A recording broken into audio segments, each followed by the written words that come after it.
देखिए, बिहार की महागठबंधन में बड़ा कलह मचा हुआ है। सीट शेयरिंग का मसला सुलझने का नाम नहीं ले रहा है। नीतीश कुमार अलग अड़ चुके हैं और कांग्रेस अलग अड़ी हुई है। बीच में त्रिशंकु की तरह लालू प्रसाद यादव दिख रहे हैं। आप समझिए इस पूरे खेल को। ये पूरा खेल ये है कि नीतीश कुमार 17 सीटों पर अड़ चुके हैं। अखिलेश प्रसाद सिंह कांग्रेस के प्रदेश अध्यक्ष जो हैं, वे कह रहे हैं कि 10 से कम पर तो हम सुनवाई ही नहीं करेंगे।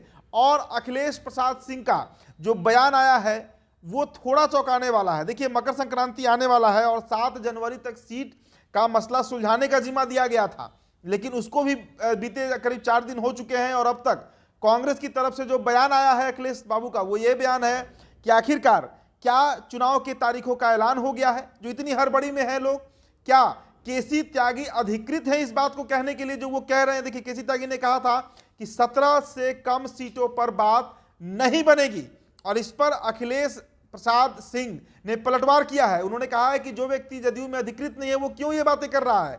अगर विजय कुमार चौधरी ये बातें कहें तो थोड़ा समझ में आता है। अब देखिए, इस पर से जदयू की जो प्रतिक्रिया आई है वो भी आप जान लीजिए।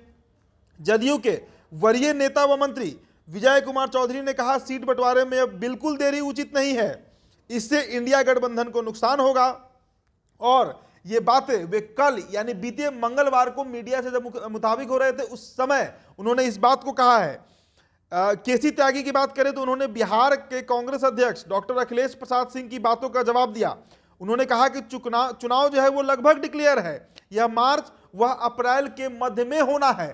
तारीखों का भले ऐलान नहीं हुआ है, लेकिन अब मुश्किल से 50-60 दिन बचा है जब वोटिंग शुरू हो जाएगी। मध्य मार्च के बाद से किसी भी समय वोटिंग का जो फेज है वो शुरू हो जाएगा। ये बातें केसी त्यागी द्वारा कही गई हैं। तो ये पूरा खेल जो है वो अब लटक चुका है बिहार में। और हाँ, एक बात और आपको जानकारी दें कि डी राजा जो है वे कल बिहार आए थे, पटना आए थे, और जो खबरें निकलकर सामने आई हैं कि नीतीश कुमार से उन्होंने कम से कम अपनी गठबंधन वाम दलों के लिए 5 सीटों की मांग की है, जिसमें बेगूसराय एक सीट हो सकता है। वहां से वाम जो है वो बेगूसराय मांग रही है। तो अब इस बात को अब समझना होगा कि इंडिया गठबंधन या बिहार के महागठबंधन के परिप्रेक्ष्य में हम बात करें तो स्थितियां बिगड़ती हुई दिख रही हैं।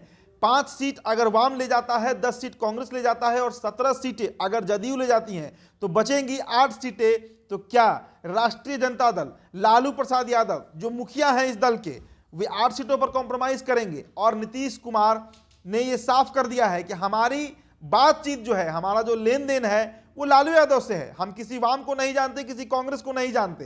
तो नए फॉर्मूले के साथ डी राजा पहुंचे, नीतीश कुमार से उनकी बातचीत हुई, बैठक हुई, लेकिन जो खबरें निकल कर आई हैं कि कोई सार्थक बातचीत नहीं हो पाई है। तो पेच पूरी तरीके से इंडिया गठबंधन में सीट शेयरिंग को लेकर फंस चुका है। ना नीतीश कुमार झुकने को तैयार है, ना कांग्रेस झुकने को तैयार है। वाम अपनी मांगों पर अड़ी हुई है और लालू यादव हैं कि चुप्पी साध कर बैठे हुए हैं।